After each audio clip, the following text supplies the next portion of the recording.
Welcome back in to another edition of Lettermen Live. Andy Baxter on the other side of that screen. Spencer Holbrook here. Andy, man, how's it going? Good week, good Purdue week, for sure. Yeah, the Purdue report extended, as you would say. It's been a good week talking Purdue, talking recap of Maryland, which was a 20-point win, but it certainly didn't feel like that with the tone of the questions sent Ryan Day's way this week. A lot of serious concerns with this running game. We'll talk about that a lot this show, but just it didn't feel like they won by 20, Spencer. It didn't. Yeah, no, no.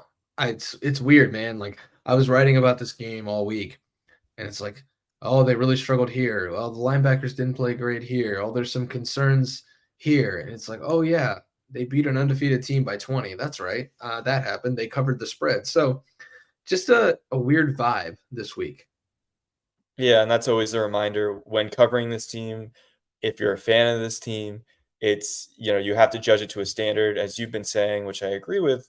You got to measure Ohio State up to the best teams in the Big Ten, which I was looking at, by the way, scoring defense. Ohio State's third nationally. The first two teams ahead of them, Michigan and Penn State. Those are two Big Ten East teams. Look, hey, it's the best division in college football right now, the Big Ten East. And there's two teams that I just mentioned that Ohio State still needs to play. One of them's next week in Penn State. And then, of course, Michigan at the end of the season. So that's the measuring stick right now. And that's why people are so critical, because you can win by 20, but it doesn't matter if you lose those two games. Yeah, my early take on the Ohio State Penn State game is as much as we've talked about the Ohio State offense, the Penn State offense has struggled maybe even more, especially with big plays. So we'll get to that next week. This week, though, I don't have to tell the people watching right now what it means to go to Purdue. I think everybody understands what it means to go to Purdue. Um, I've seen it. I've seen it many times in my short time on Earth. The people watching have definitely seen it during their time. It is just the reality of going to Purdue, and it has to be talked about because it's not like oh, that one time in 2018 this happened. It's every single time they go over there, something weird happens. And yeah, it hasn't felt that way this week, but that means that your antennas should be up. Right. 3-5 since 2000 in Ross-Ade Stadium. As you said, it's a house of horrors for Ohio State there. I don't know. I mean, it is lining up better for the Buckeyes, I would say, considering that it's not a night game. There's rain in the forecast, which doesn't bode well for a Purdue team that commits a lot of penalties and turns the ball over quite a lot. I realize they have 13 fumbles in 6 games so far, and that's without rain. So when you add the elements into that equation, that's not great for pulling an upset, because if you're pulling an upset against a team that has your match in terms of talent, you got to be clean. And this Purdue team has just not been clean so far this year. And they just don't have that superstar talent. Like, they don't have that NFL wide receiver. Hudson Card's been a fine quarterback. We'll talk about him later in the show. But they don't have that, like, star player that can carve you up. And so I just don't think it's in the cards, no pun intended, this time around for Purdue. Yeah, and then you flip it to the other side of the ball, and the Buckeyes have their own issues with the offensive line play. I wrote about that. Well, actually, kind of both wrote about it on Thursday at lettermenrow.com. Go get that for $1 for the first month right now. But Ohio State's got issues, but Purdue's running defense might be like the cure for the common run game. Purdue gives up 153.8 yards a game. That's good for the number 85 run defense in the country. So if there was a week for Ohio State to maybe snap into it and look good going into that Penn State game next week, who has the number 6 run defense in the country, I think that this could be the time where Ohio State could be like, okay, there's some confidence to be built here. And so I think that's one of the critical components of Saturday that I'll be watching for. It's definitely an opportunity, but again, with the elements, it goes both ways. Like, how much is Ohio State going to be able to throw the football? We can only say so much today because the forecast will change. I'm just thinking back to the Northwestern game, and it's not going to be 40-mile-per-hour winds. It doesn't seem like, at least. It seems to be closer to 20-mile-per-hour winds. But again, with the precipitation, I think it's going to be like, I think there's over a 50% chance of rain right now. So how much can Kyle McCord throw? That'll be interesting to see. We haven't seen him in a rain game yet. And, like, again, game, CJ Stroud only threw for 76 yards. Like, they had to run the ball, but when you do that, you become one-dimensional. So the only way they became two-dimensional with that was running CJ Stroud, calling his number. So they were a little bit more unpredictable. I wonder what Ohio State will have to do if it becomes one-dimensional. Can they rely on the run game in that fashion? Because then it's really, they know it's coming. Can you do it well? And that was the problem last week against Maryland. When they stacked the box and Ohio State still tried to run, they couldn't do it effectively. Yep, absolutely. That's one of the things that Ohio State absolutely has to clean up is they've got to get to the second level. I think that's where Maryland kind of got them the most is there were just linebackers running free. And so for the Buckeyes, it hinges on that. For Purdue, I think it hinges on a little bit of Purdue magic. There's not really like if you told me to build a case for Purdue to win this game, I don't think I could, unless you say like, well, it's in West Lafayette, and then you're like, okay, well, Purdue can definitely win then. So that's one of the weird things about the keys to this game that we talk about is just like what's the path there, and how does Ohio State avoid that path? And so I think for Ohio State, my first key is just going to be clean, like no turnovers. Kyle McCord, you have one turnover on the year or one interception. I think you have he has a fumble as well. So you get 2 turnovers on the year. Continue that. Be clean. The running backs, be clean. Wide receivers, don't fumble anything. Special teams, clean it up. And if you're clean, I don't think there's a really good chance that you're going to lose this game. Yeah, I think the only way Purdue pulls this off is, you have to go down the checklist of everything they need. I think they need a special teams touchdown or a serious special teams miscue by Ohio State, which doesn't seem out of the realm of possibility at this point, considering how bad special teams were last week. Aside from Jaden Fielding, who's been perfect this season, and that probably doesn't get talked about enough. He's 7 of 7 right now. And I know he hasn't been tested in terms of kicking a 50-yarder or anything beyond that distance, but he's been pretty solid. Otherwise, though, concerns on special teams. In a game like this, we have a team trying to pull an upset that's clearly outmatched. Special teams is a big area of emphasis for those kinds of teams. That's where they feel like they can win. I think Purdue is probably going to put a lot of effort into that. And then as far as the offense goes, I would just say for Ohio State, staying ahead of the sticks, don't get behind in schedule. I mean, that was something that Kyle McCord talked about, where he can help the running game is complete more passes on first down. His first down stats were great last week against Maryland, but in the beginning of the game, he also missed some throws in 1st and 10, which then sets the offense up in 2nd and 10. When you try to run in 2nd and 10, everyone kind of knows what's happening. You're usually not going to go pass. It's pass then run in that situation. So he said, I can help that running game. If I complete more passes on 1st and 10, we're in a 3rd and 6, 3rd and 5. That helps the run game. So I would say stay ahead of the sticks. Yeah, it's interesting. I asked Kyle McCord if he would rather have watched the film on 2 for 7 for 14 yards or 17 for 22 for 314 yards or for 306 yards. And he said he would much rather watch the 17 for 22, but he understands that he's got to clean a lot of stuff up. Very obvious answer, but it's good to at least hear him say that and understand like, hey, he's got to be better earlier in games. You can't fall behind against Penn State 10-0 like they did against Maryland. You can't go into a stadium sleepy against Penn State next week, which is why one of my other keys is start fast. Like get out of the gate and show everybody that you mean business right out the gate. Like the weird thing to me is it's not been like a thing where Kyle McCord starts slow every week. Indiana, they scored on the opening possession. Youngstown State, they scored on the opening possession. Western Kentucky, they scored on the opening possession. And now you've got 2 straight games where they don't score on the opening possession, and we think that he's got something wrong to start. I don't think it's something particularly wrong. It's just 2 straight games now. They haven't started well. Well, that 3 straight becomes a trend. So I think one of the biggest keys is just start quickly. Like get out, score some points early, complete a few passes early, get a nice run game going early. And I think you'll be able to settle in a lot more than, oh, hey, you just got 1 yard on the first carry of the game, and now you start to press when you're the offensive line, or, oh, you just skip pass to Marvin Harrison Jr. for an incompletion on your first pass play. Now you're trying to press to get that first completion under your belt and get into a rhythm. So I think that there's a level of pressing there with this offense, whether they want to admit it or not, that if you start quickly can kind of be alleviated by default. Yeah, I mean, it's not only, not having a good first drive, it's been not having a good first quarter. They've had 0 points in the first quarter each of the last 2 games. Notre Dame game, they barely got points in that first half, right? So it's definitely been something where I agree with you. It's only 2 games, but it's been extended, not just the first drive. It's not like they're going 3 now and then flipping the switch and being great offensively. It's been an extended drought to start these games. So I'm not only watching for the first drive, they score points there. I'm watching the entire first quarter, maybe even the entire first half, because if you're an Ohio State fan, you want them to enter in halftime at Ross State Stadium with like a 20-point lead. You want to feel safe, Yeah. right? You don't want anything to happen with those demons that are inside that stadium to even have a threat of an upset. So I think getting off to a fast start and just being able to fire on all cylinders is a good thing for this entire offense, not just for Kyle McCord, but I think you'll see the running game have more success if that happens too.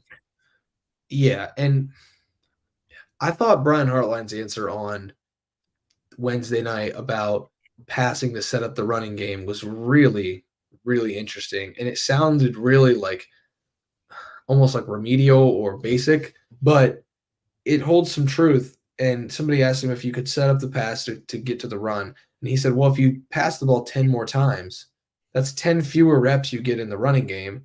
And so you're hurting your running game by default by not running the ball. So it's interesting, right? Like those things go hand in hand, but you don't want to just start eliminating runs for the pass. But like the running game can certainly be helped by a fast start by Kyle McCord, can certainly be helped by receivers not named Marvin Harrison Jr. Stepping up, getting open. Kyle McCord finding them. He seems to be looking at Marvin Harrison Jr. Every time a play breaks down, he looks directly at Marvin, and that's a good thing, right? Like you want him doing that, but also like that's drawing more attention to Marvin. It's making it probably a little easier to defend the run game if you don't have to defend the entire field at all times. So there's a lot of things that this offense can do, Andy. They're leaving a lot of meat on the bone, and it's weird to say for a Ryan Day offense, but that's just the truth right now. And this is like a defensive team right now. Yeah, well, a defensive team that also leads the Big Ten in passing offense. It's so weird. So, like, I don't know. They're still throwing for an average of over 300 yards per game. Kyle McCord just Yeah. his career high in passing yards last week. He's been over 300 yards multiple times this season. So, I know a lot of people want to hit the panic button, and a lot of people aren't happy with this offense. I get it. It's standard. The rushing offense is pretty bad right now. I will give you that. But overall, just because they're not scoring 40 doesn't mean this isn't a good offense. And one thing that McCord also mentioned is like we're just sniffing the potential here. Like we're not where we could be, and I think that's exciting. I think that's definitely something you got to buy into if you're an Ohio State fan. Like you're 5 games in, and yeah, you should be further along in terms of this offensive line and the run game. But you have to be pretty excited about some of the glimpses you see with this offense when it gets going. You know, whether it's the Western Kentucky game, whether it's the final drive against Notre Dame, whether it's last week in the second half against Maryland, like when things go into full drive and they kick it into gear, like it's a pretty exciting offense to watch. And then combine that with the defense that you just mentioned. I mean, that's where you get excited about this team.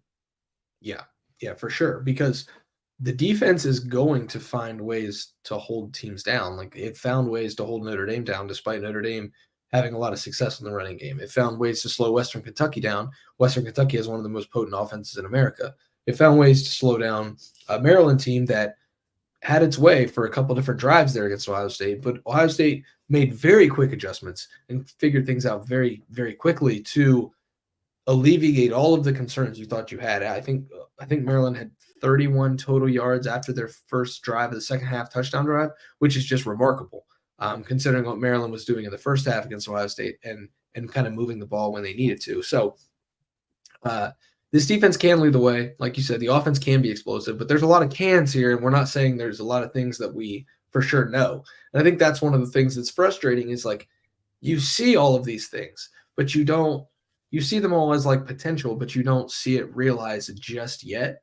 But also, this is a team that's only 5 games into the season. We say only knowing that after Saturday, they'll be halfway through the season, but also they're only halfway through the season after Saturday. So like there's plenty of room to still grow.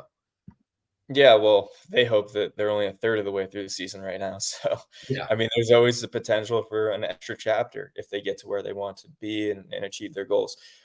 Yeah, I mean, I think that we've already learned a lot about this team. We've learned a lot about who Kyle McCord is as a leader, who he is as a quarterback in general. We've learned a lot about this offensive line and what we don't know still about it. We've learned about this defense in the second year of Jim Knowles' system. Now, every week is a referendum with that group. We're going to constantly be grading them, saying, did they pass the test? Did they pass the test? That's going to be every week. So we have learned some things. I guess I wanted to shift into some of the storylines this week that I find interesting. Like I'm going to start with Emeka Egbuka potentially not playing this week. We don't know for sure, but it seems like it's trending that way. There's a lot of talk about who would replace him. I'm of the opinion that it's going to be Xavier Johnson, just judging by the way Brian Hartline was speaking, judging by the way they hold him in high regard as a captain, as someone who's contributed at a high level. Think back to the Peach Bowl, think back to Notre Dame last year. I feel like he fits in the slot. That's also where we saw him against Maryland when Emeka was hurt. I know there's other names that maybe you want to talk about that could be a potential in that rotation. Yeah, it's Carnell Tate, it's Brandon Inniss, it's some people have said Jaden Ballard. The bottom line is there's a lot of names there, but right now, other than Xavier Johnson, it's just a lot of names. So like Brandon Inniss is coming along pretty nicely. I think Brian Hartline said, potentially he could see some time at punt returner at some point. He has that ability, but we've never seen him in game action catching passes. Carnell Tate does a lot of good things, and Ohio State loves his maturity, loves his approach. People in the building still are raving about him behind the scenes, but he's more of an outside receiver. He's not going to be in the slot as much. Jaden Ballard has not been able to get on the field a lot during his career. We haven't really seen him a lot. So like everyone that you run down the list of, it's a lot of, well, what about that guy? Well, what about Xavier Johnson? So I agree with you that it more than likely will be Xavier Johnson, but I also wouldn't be surprised if you saw slot Marv and then Carnell Tate on the field a little bit. I wouldn't be surprised if you saw, two wide receivers, two tight ends, and Xavier Johnson in the backfield to kind of switch it up a little bit and have that change of pace. He kind of is that scat back who can do almost whatever Ohio State wants to do with him. He's really versatile. So I would think that it's going to be Carnell Tate, but I do like the mystery of those other options, right? Because like even Marvin Harrison Jr. is an option. We talked about him a lot in the offseason as like a slot guy who can do those things, and he creates matchup problems. So if you can split out Xavier Johnson, you can put Marvin Harrison Jr. in the slot, you've alleviated your problem if you don't have Emeka Egbuka without really switching the personnel at all. Yeah, Marvin Harrison Jr.'s touchdown against Maryland was from the slot. We've seen him in the slot this season. We will continue to see him in the slot regardless of personnel. I think that Xavier Johnson is better the more he's on the field. The problem with Xavier Johnson is if you bring him in for 10 snaps a game, they're going to get the ball to him, especially when he's motioning and that jet motion they like to do. It sometimes goes to Emeka Egbuka, sometimes goes to Xavier Johnson. He's getting the ball. It's pretty predictable. But if he's on the field for 30-plus snaps, he's lining up on the perimeter, he's lining up in the slot, he's lining up in the backfield. You don't know if he's getting the ball. You don't know when he's getting the ball. He is much more effective, in my opinion, the more he plays. I think he's a very good football player. We've seen what he can do on special teams. We've seen him come up in these big moments. Don't forget, against Notre Dame this year, he almost had the play of the game to go 40 yards downfield. And we're like, oh, wow, Xavier Johnson's going to do it again against Notre Dame. So, he's a very good football player. And I think that sometimes his impact is diminished just by virtue of how many guys he has ahead of him. Because I think when he's just put on the field for 10 to 15 snaps, it's quite honestly a little bit predictable, and I don't think you get to see his full potential. But when he gets to play more, I don't know. I think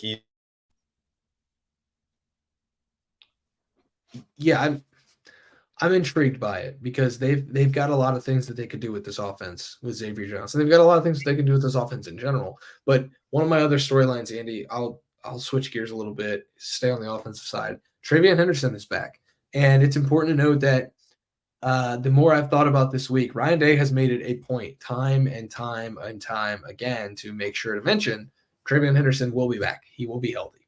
He said it after Saturday. He said, yeah, we expect him back next week. He said it on Tuesday. Trey is good to go. I think he just said yes. And then today on his radio show, Ryan Day said, yeah, he's back at full strength. He's ready to go. So at every turn this week, Ryan Day has mentioned it was only precautionary. It was only something that was going to hold him out. He could have played, I think he even said on Saturday after the game, but he didn't. And now he's going to be back. And that is a huge boost for this running game because even though the offensive line isn't blocking it as well as it probably should be, TreVeyon's just on a different level, man. And I know Chip is good. I'm not disparaging Chip Trayanum at all. I know Mayan Williams is good. I'm not going to disparage Mayan Williams at all. There is a difference between Chip Trayanum and Mayan Williams and TreVeyon Henderson and the way he hits the hole, the way he can bounce out of things, the way he runs through things. It's just different. And that's really exciting if you're in Ohio State to get that back in the lineup to maybe add another boost to this running game. Because again, if Purdue is going to have the 85th ranked rush defense in the country and it's going to rain, Ohio State's going to be able to build some confidence, you would think, with that offensive line, with that number one running back, and really start to push toward, okay, build some confidence before Penn State. TreVeyon Henderson's like that eraser or like a whiteout. If something's not right, he can just turn it into, okay, it's fixed. You know, like he can make a poorly blocked play turn into a 10-plus yard gain. And right now, Ohio State's not getting many of those on the ground. I think they've got 12 runs of 10 or more yards all season. That is by far last in the Big Ten. Every other team has at least 4 more of those runs than Ohio State right now. The explosiveness can come from any of those backs. We've seen Chip Trayanum break away for a 40-yard touchdown. We've seen Maya Williams in years past break away for touchdowns. We know that Evan Pryor and Dallin Hayden, if they were on the field, could probably do that too. The problem is when the blocking isn't very good, who can do that? And I think really the only guy right now to fix that problem is TreVeyon Henderson. I mean, we saw him do it against Notre Dame. It was a pretty well-blocked play on that 61-yard touchdown, but he still had to bounce outside for that one. Maybe that was the design. I'm not sure. But he is someone that can turn something into nothing, or other way around, nothing into something. And he can hit some home runs for Ohio State. But I just think that you don't want to rely on that, right? Like that is good to have in your back pocket, but it can mask the issue too.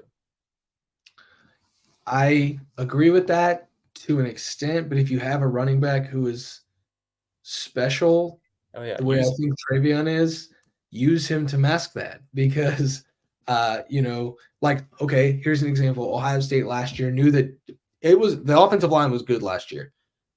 Georgia's defensive line was on a different level. So what do you do to mask that? You roll CJ Stroud out a little bit. You do some things with your offense that really did mask the way that Georgia was able to get after CJ Stroud. And you didn't see him pressured as often because he was outside the pocket far more often, things like that. So I just I understand you don't want to mask everything, but at this point in the year, if the offensive line looks the way it does, do everything you can to mask the deficiencies and get 32 the football because he's really good with the football.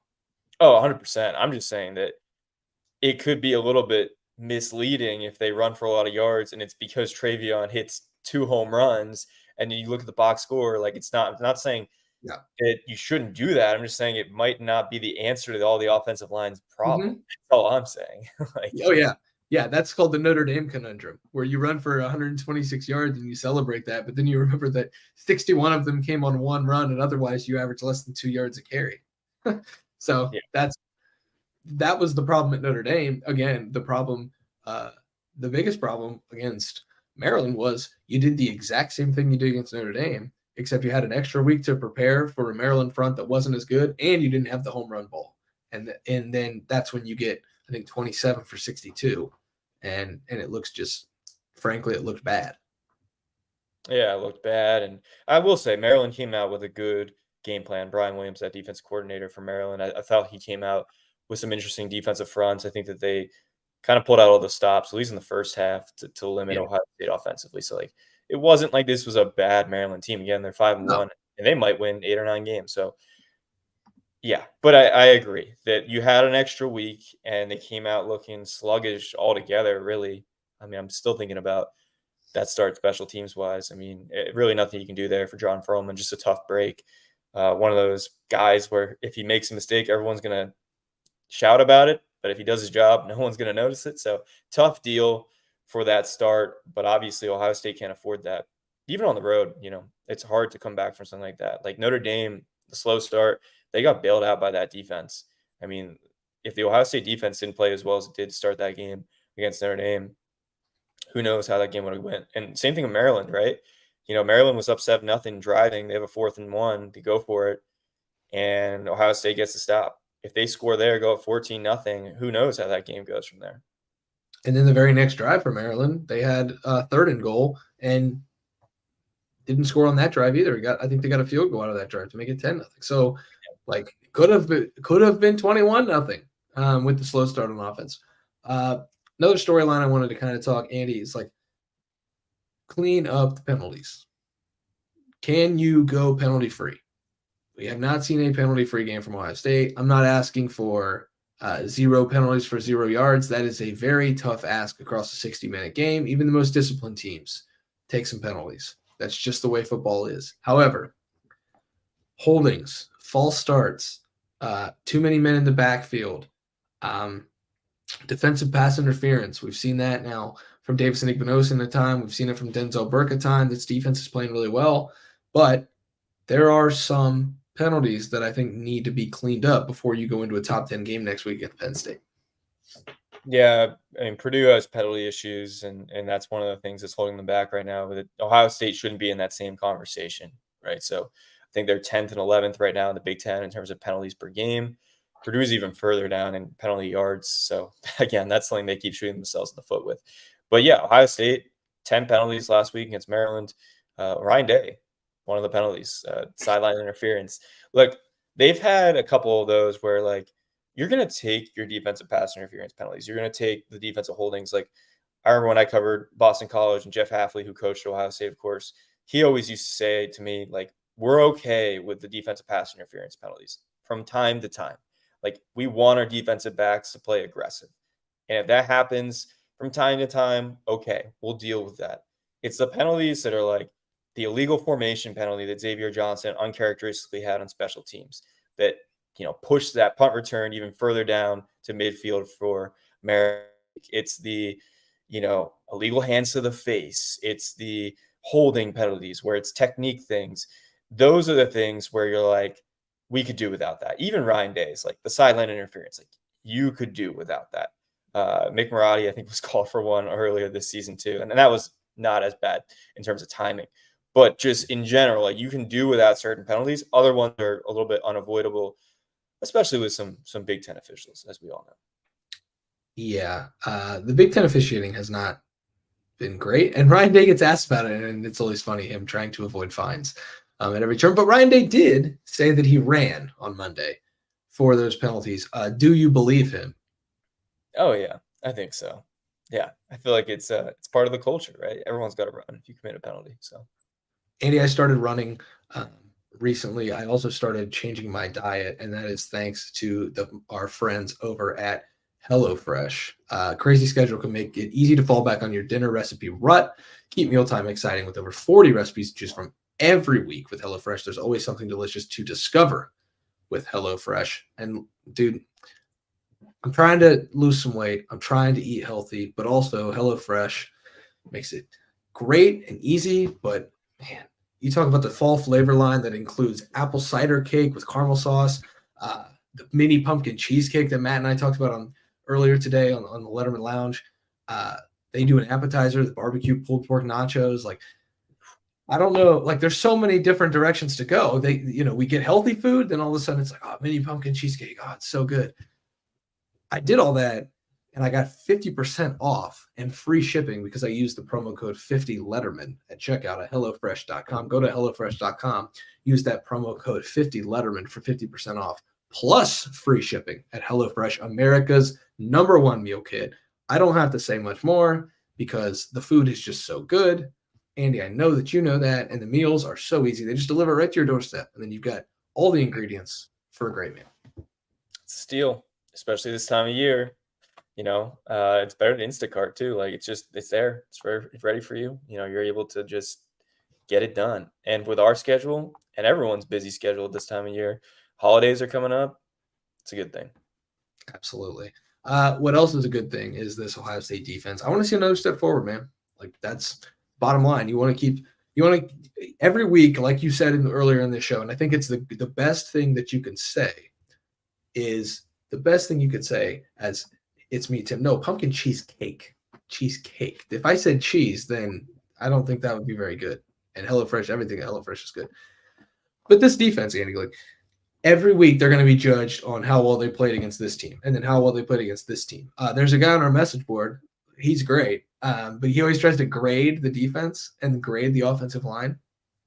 And it's like, okay, if we only give up 14 points to this team, then they get a C. But if they give up 20 points to this team, then it's a D. And I'm just like, I don't care about the grades, but I care about defensive progress. And I think that starts with the linebackers. So I think one of the storylines of this game that I'm watching for is, do the linebackers look better? Because they don't look bad. Tommy Eichenberg had 13 tackles. So like they're not playing poorly.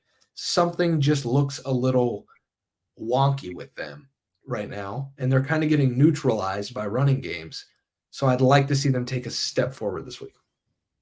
Yeah, I mean, I think it's tough. Like these missed tackles stick out in everyone's mind, and that is first and foremost what people think about with the Steel Chambers getting beat on a one-on-one with Talia Tungavailoa and Tommy Eichenberg coming in and whiffing on a tackle. I think it was a third down.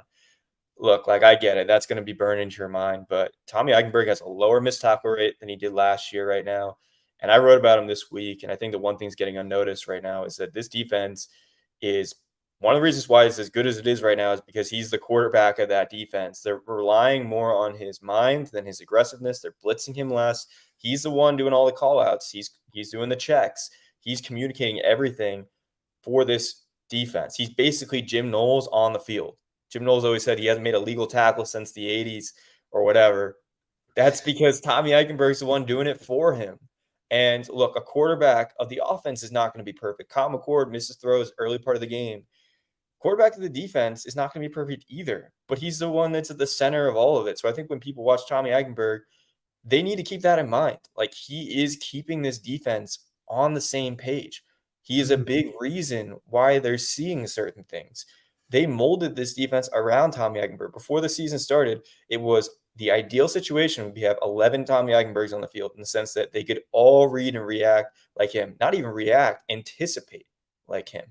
And they're starting to do that now. So I agree with you. Linebacker play could be better. I just think people need to hear that too, because when they watch it, I don't think they're thinking about that. But I think Tommy Eichenberg is like so key to this defense right now. I think one of the problems, Andy, is like, I don't want to speak for Ohio State fans. So Ohio State fans in the comments, tell me if I'm an idiot. But not, I mean, you're going to say that anyway, of course, because I am. Is that there's CJ Hicks on the bench. So like if there were two Cody Simons on the bench, and I think Cody's a really good player who is going to get more reps according to Jim Knowles, not according to me. Jim Knowles said he's got to get more reps for Cody Simon. So if there was two Cody Simons on the bench as the second string instead of Cody Simon, and by the way, CJ Hicks, who's a former 5-star from Ohio, who everybody wants to see, that makes it very enticing for fans to say, well, there's a missed tackle right there. Put CJ Hicks in. Well, there's one missed tackle out of 17 tackles. Put CJ Hicks in. And that's hard to not fall back on because you always want to see the young 5-star athlete who does a lot of things, and that's understandable.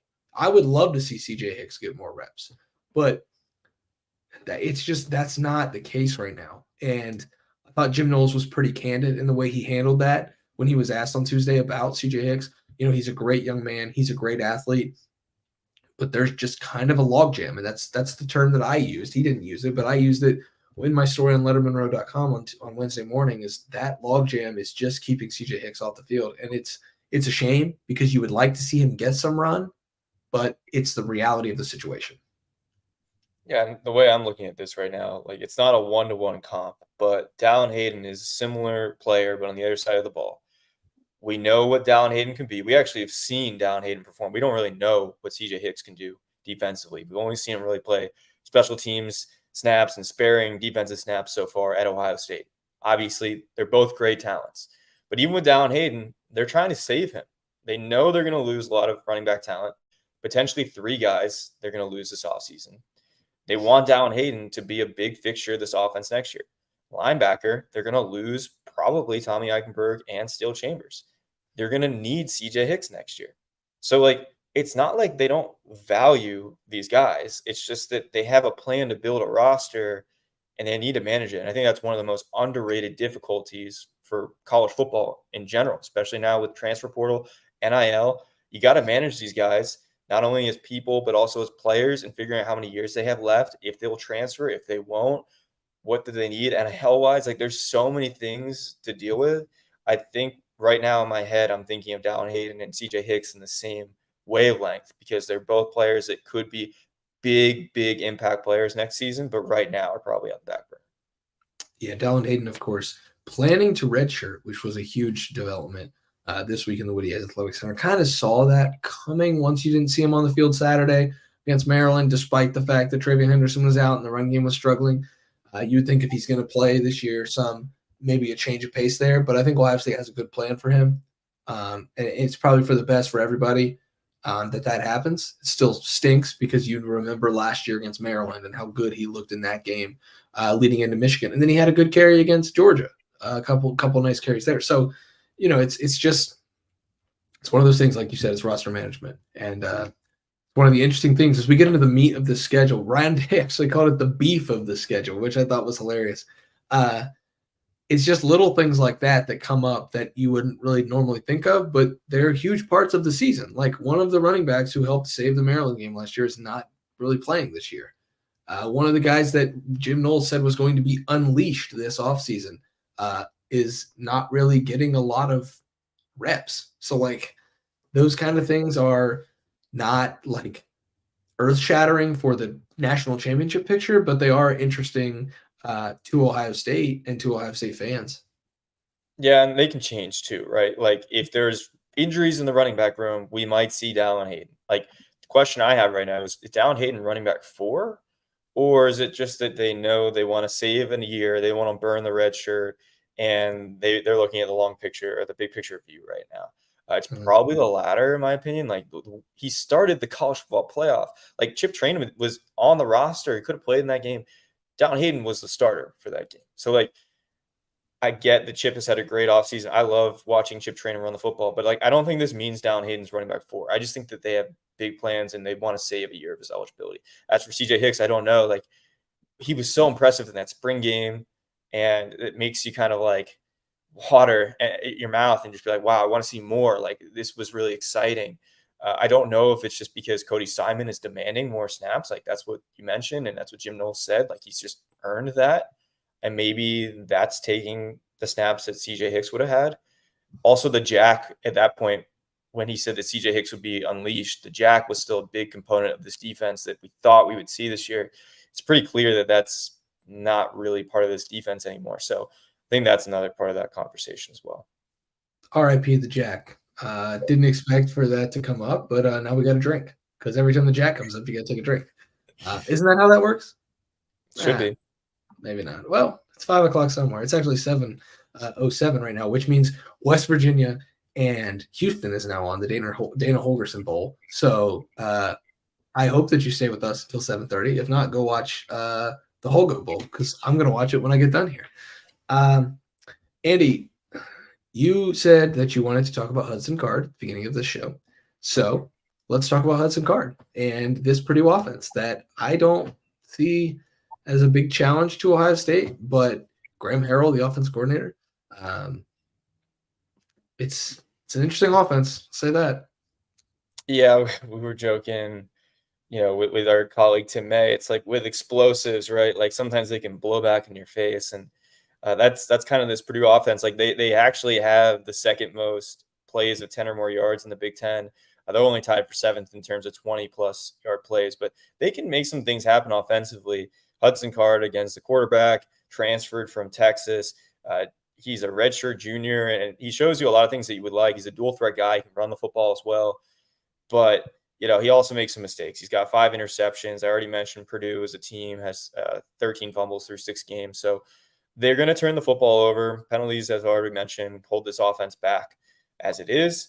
But they do have some explosive tendencies on the good side of things, and they can drive the football downfield. Hudson Card is ranked 3rd among Big Ten quarterbacks in big-time throws for 20 or more air yards, so he can throw the ball deep.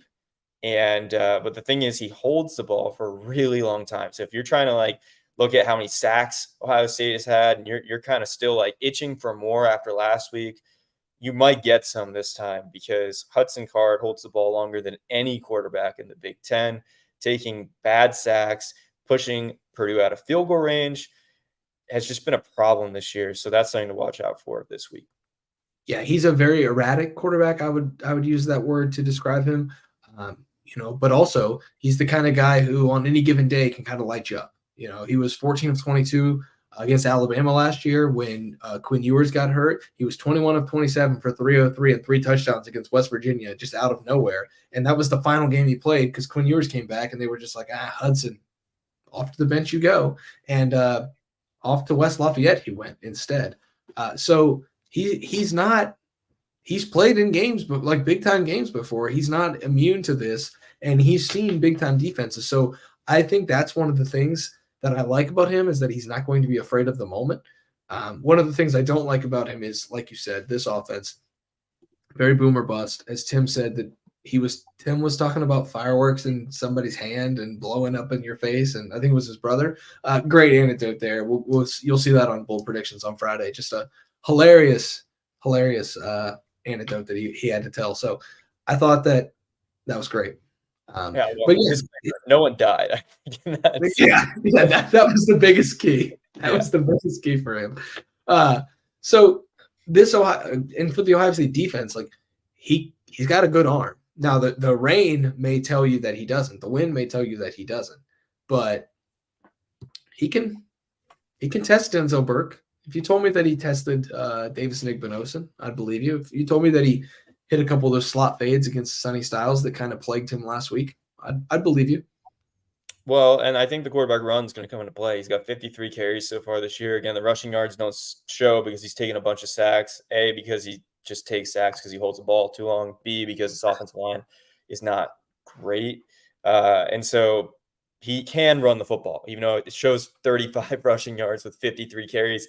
That's not accurate. Like, he can run the football pretty well. He's got 3 rushing touchdowns this year. I think if it rains a lot, that is something that I think Purdue will go to with the quarterback run. Of course, Ohio State did a pretty good job bottling that up with Talia Tagovailoa last week.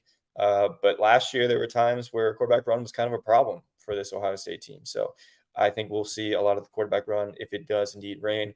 The other thing I was going to mention is, like, I mentioned this in the beginning of the show, Purdue doesn't have that, like, NFL quality wide receiver. The closest thing to it right now is Deion Burks, who is probably the fastest player on that team. He's got 4 touchdown receptions. He's a deep threat. 396 receiving yards so far. And then they got 2 tight ends in Max Clare and Garrett Miller, who are both some big targets for Hudson Card, especially in the red zone. So those are 2 other guys to watch for. But yeah, not a extremely flashy Purdue offense. Ryan Walters is a defensive head coach. As you mentioned, Graham Harrell is the offensive coordinator. They're just trying to rebuild this thing, basically. Yeah, we would also be remiss if we didn't talk about or at least mention Devin Mockabee, the running back for Purdue, who's a pretty good player, but now is caught in a Graham Harrell air raid. And I don't know how much the running backs are valued as much in this. So I guess that's the Purdue breakdown there, the Purdue offense. For the Ohio State offense, Andy, this Purdue defense will play man-to-man coverage and then play more man-to-man coverage and play, you guessed it, more man-to-man coverage. It's a Ryan Walters thing. That's what he does. When he was at Missouri, he was playing more man-to-man coverage than any defensive coordinator in America. When he was at Illinois, he was playing more man-to-man coverage than any defensive coordinator in the country, and he had NFL players to do it, which is what made Illinois so good last year.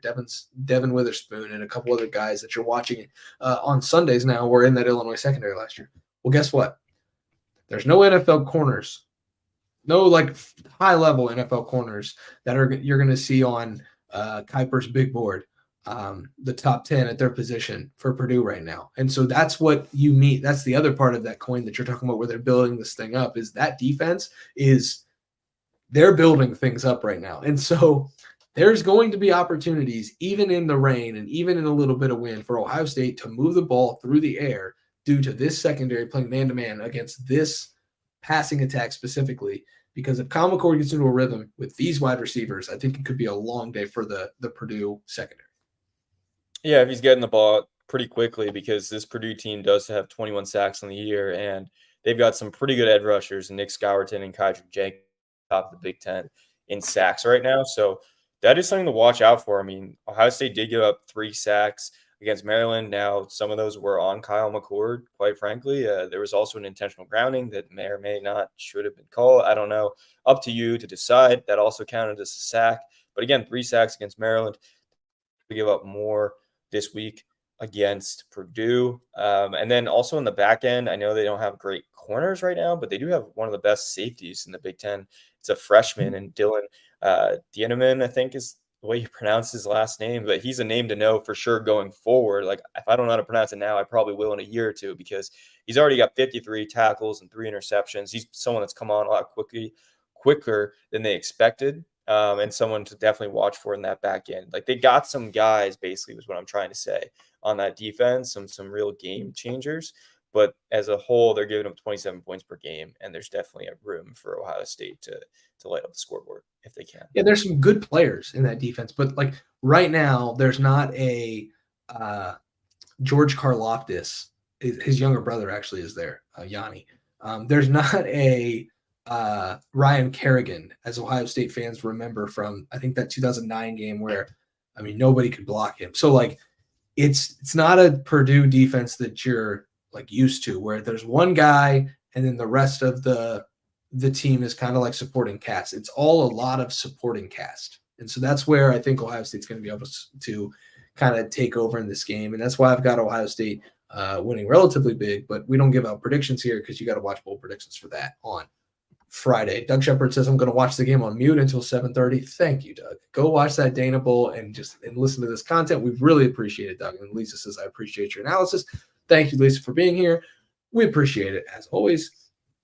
Andy, we got a few more minutes here before I get to gloat a little bit. I know you're very excited for that final few minutes.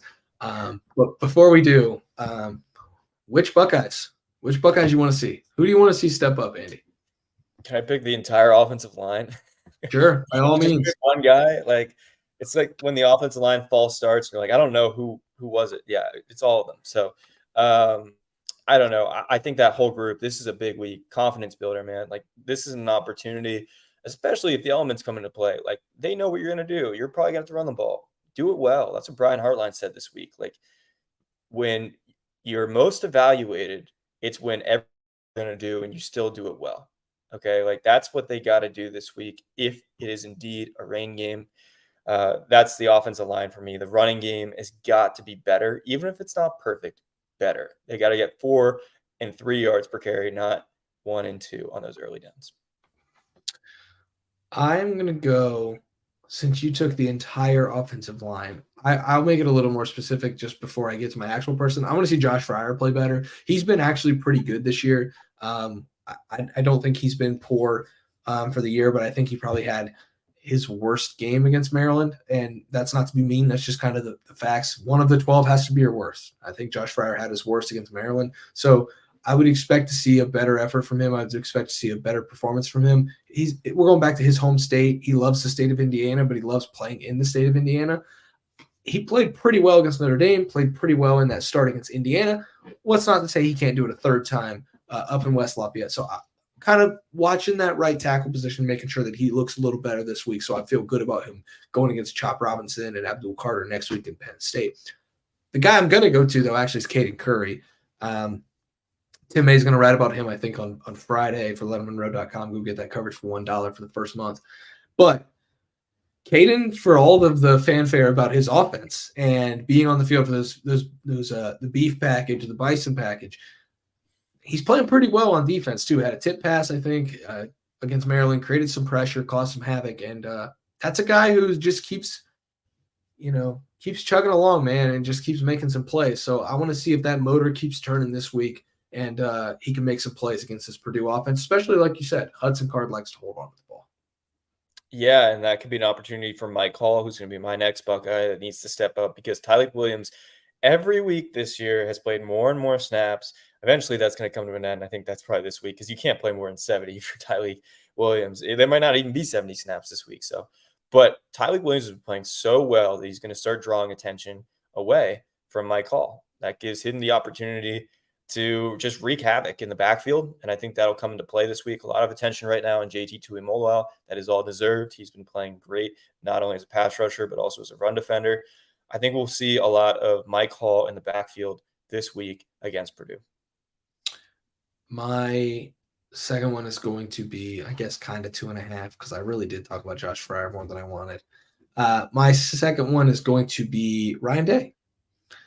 We saw some runs to the field, which we don't see very often with Ryan Day. We saw some different stuff in the running game to try to get it going. I think that's going to continue this week. And if it does, that's only good news for Ohio State.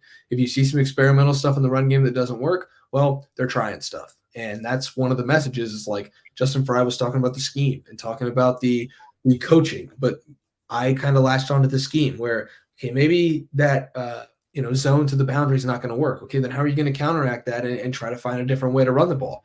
Those are things that I'm waiting to see for, and that's why the play caller is on my list here. Ryan Day is going to have to step up and figure out a way to get the ball moving down the field on the ground. And I know that goes down to execution on the field with players, but that also has to do with play call rhythm and the way that you call those runs and what runs you call and to whom. So I'm not saying Ryan Day necessarily needs to step up like it says on the bottom of the screen, but I'm going to be watching pretty closely of the cadence and rhythm of the running game as much as the execution of the run game, how they handle that. Here's a little bit of a wild card, and then multiple guys with one theme. John Furlman, Jesse Mirko, Jaden Fielding, all special teams. Okay, like this is a game where you need to be on your P's and Q's special teams wise. Like if a team wants to upset you, they're going to try to emphasize that third phase of the game, whether it's a fake punt, whether it's trying to block a punt, whether it's trying to do all sorts of things to get an advantage in that area, because a lot of coaches believe that's one area of the game through just hard work and not necessarily talent, you can actually beat a team. And so Ohio State needs to be on its A game on special teams. It did not play an A game on special teams last week against Maryland. That's got to be key this time around. My last one. I think I will go. Man, I think I'll go Cody Simon. Like, if you're gonna give him more reps, you gotta step up. And Jim Knowles said he's gonna get more reps. So step up and show everyone what you've shown. Obviously, shown Jim Knowles Sunday through Friday on the practice field. So that's kind of as simple as that. If Cody Simon has earned more reps, I want to see why. And so I think Cody needs to step up when he's in there, make some plays, and then you'll really see why Jim Knowles talked about him so highly on Tuesday in the Woody Hayes Athletic Center. What do you think? Yeah. I mean, I think all these linebackers, as you said, could be better. You could always be better. That's probably the pain point right now of the defense, if there is one. So excited to see all of it. And, let's see if Josh Proctor has another interception. I feel like, we say that every week's a referendum for this defense. I feel like we're getting to the point where it doesn't need to be that way for Josh Proctor because he showed us enough consistency at this point to kind of buy in. And he's been great to watch so far. So if you would have said that sentence to me 8 weeks ago, I would have been like, are we getting rid of this guy? Consistency in Josh Proctor has been one of the there's those stupid pop-ups again that happened during the Lettermen Lounge. If I put 2 thumbs up, that fireworks show up behind me. I don't know what that's about. It's a really weird thing with StreamYard. I got to get figured out.